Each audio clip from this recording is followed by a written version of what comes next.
berpikir, dan berjiwa besar. Ada seorang menteri yang penting di akhir dinasti Qing pernah berkata, mereka yang melakukan hal-hal yang besar pertama kali dimulai dari mengerti pikiran dan jiwanya sendiri. Mengerti pikiran dan jiwa yang dimaksudkan adalah mengerti isi pikiran Anda, visi Anda, pandangan Anda, sikap dan attitude Anda. Semakin besar pikiran dan jiwa Anda, maka semakin besar dan luas jalan kehidupan Anda.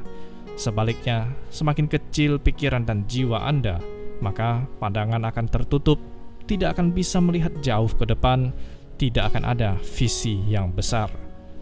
Pikiran dan jiwa manusia yang besar itu dilatih dari kemampuannya mengatasi keluhan, rasa tidak nyaman, dan rasa diperlakukan tidak adil. Dalam kehidupan ini, pastilah kita akan menghadapi berbagai keluhan. Semakin sukses, semakin banyak keluhan yang harus mereka atasi. Dalam sejarah, ada seorang Perdana Menteri arogan yang sering berbicara belak-belakan dan bertentangan dengan sang kaisar. Setelah setiap diskusi politik, kaisar akan bergegas kembali ke kamarnya.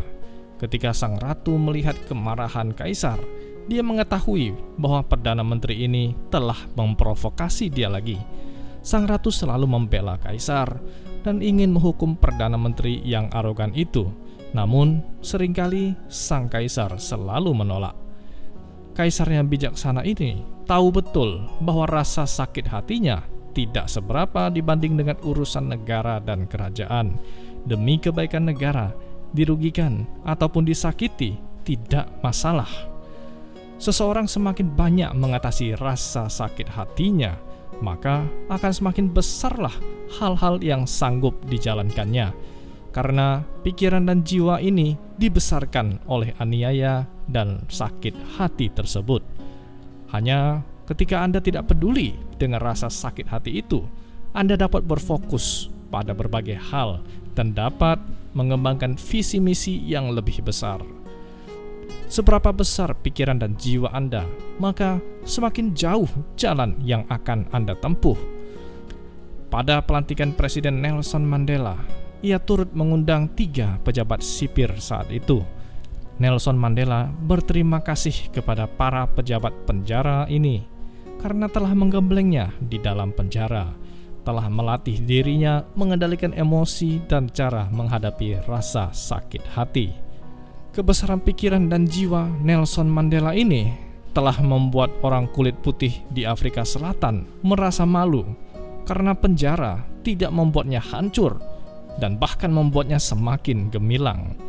Seorang filsuf pernah berkata, kebesaran seseorang selalu dihasilkan dari gemblengan. Ketika Anda menelan rasa sakit hati Anda dan menghancurkan rasa sakit itu menjadi berkeping-keping, apa yang terlahir kembali adalah jiwa dan pikiran yang besar. Mata seekor tikus hanya bisa melihat beberapa inci di depan hidungnya, namun mata seekor burung elang dapat melihat berkilo-kilometer di tengah kerasnya hembusan angin. Mata seekor harimau bisa melihat beratus-ratus meter kelinci yang sedang merumput. Penglihatan yang berbeda, maka apa yang kita lihat akan berbeda. Kaki gunung dan puncak gunung, pemandangannya berbeda jauh. Berdiri di kaki gunung, Anda tidak akan pernah merasakan indah dan gagahnya pemandangan di atas gunung. Dalam kehidupan ini, ukuran kemampuan kita dapat menentukan apa yang kita miliki. Hanya dengan mengembangkan visi dan struktur kita, barulah dapat melangkah jauh ke depan. Di masa lalu, ada 3 orang berjalan bersama ke sebuah tempat untuk mencari peluang yang bisa menghasilkan uang banyak. Mereka bertiga menemukan sejenis apel di daerah pegunungan terpencil yang buahnya sangat banyak dan rasanya enak. Orang pertama segera mengambil gerobak, lalu memetik apel dan menjualnya ke pasar. Seketika, dia pun menghasilkan banyak uang. Orang kedua pergi membeli bibit apel lokal yang terbaik dan menanamnya di kebunnya sendiri. Dan orang ketiga hanya mengambil segenggam tanah di bawah pohon buah apel tersebut. Beberapa tahun kemudian, nasib ketiganya benar-benar berbeda langit dan bumi. Orang pertama sekarang menjadi pedagang Apple. Terkadang dagangannya laku, namun terkadang tidak laku. Dan orang kedua sekarang memiliki kebun Apple, namun kualitas Apple-nya buruk dan pendapatannya di bawah rata-rata karena tidak tahu cara menanam yang baik.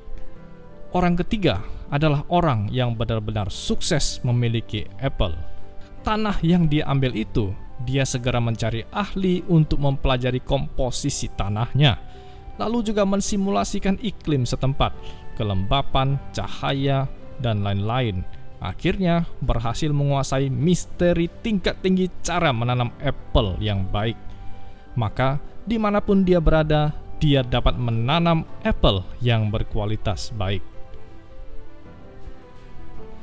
Seperti kata pepatah, visi menentukan hasil dan pikiran menentukan akhir. Seberapa tinggi tingkat pencapaian seseorang sangat tergantung pada visi dan pandangannya. Perbedaan visi inilah yang membedakan style hidup seseorang berbeda dengan yang lainnya. Singa itu terus berburu di padang rumput dan memamerkan posturnya yang heroik, sementara kumbang tinja sibuk menyundul kepalanya dengan bola kotoran. Tetapi dia merasa berpuas diri dengan perspektif dan kehidupan yang berbeda. Visi adalah kekayaan terbesar seseorang. Ketika visi Anda jauh dan luas, maka perspektif dan pikiran Anda akan berubah dengan sendirinya. Pikiran dan jiwa seperti apa yang Anda miliki akan menentukan takdir seperti apa yang Anda miliki. Ada pepatah klasik mengatakan, tidak peduli seberapa besar pancake, tidak akan lebih besar dari wajannya. Dalam kehidupan ini, pikiran dan jiwa seseorang justru merupakan positioning hidupnya sendiri. Semakin besar pemikirannya, semakin besar pula prestasinya. Dan jiwa seperti apa yang dia miliki, maka seperti itu pula takdir hidupnya. Sebelum Liu Bei menjadi kaisar, ia terlahir sebagai petani dan hidupnya dalam kemiskinan. Tetapi dia mampu memiliki visi dan berpikir yang besar tentang dunia. Dia kemudian membantu keluarga Han dan menyelamatkan rakyat biasa sebagai tanggung jawabnya sendiri. Dia berhasil merekrut para jenderal yang setia dan gagah, juga merekrut orang-orang berbakat dan bertalenta untuk membangun kerajaannya. Dari hanya seorang rakyat biasa yang menjual sepatu jerami, akhirnya berhasil menjadi seorang kaisar dinasti Han. Inilah hebatnya kekuatan dari pikiran dan jiwa yang besar. Sukses dan gagalnya seseorang itu tergantung pada pola pikirnya dan pada mindsetnya. Pohon yang besar dan menjulang tinggi tidak bisa tumbuh di atas pot yang kecil. Lahan yang sempit tidak bisa melatih kuda untuk berlari jauh ribuan mil. Hanya dengan berpikir dan berjiwa besar, barulah dapat meraih prestasi dan mendapatkan hasil yang besar. Seberapa besar pikiran dan jiwa Anda akan menentukan seberapa besar dunia Anda ke depan. Bila sudah memiliki pikiran dan jiwa yang besar, mindset yang kuat, barulah dapat membuka berbagai potensi di dunia ini. Selama hidup ini, berusahalah untuk dapat menelan semua sakit hati dan kepahitan, barulah dapat menumbuhkan pikiran dan jiwa yang besar, mindset yang kuat, dan menjalani hidup dengan penuh gegap gempita.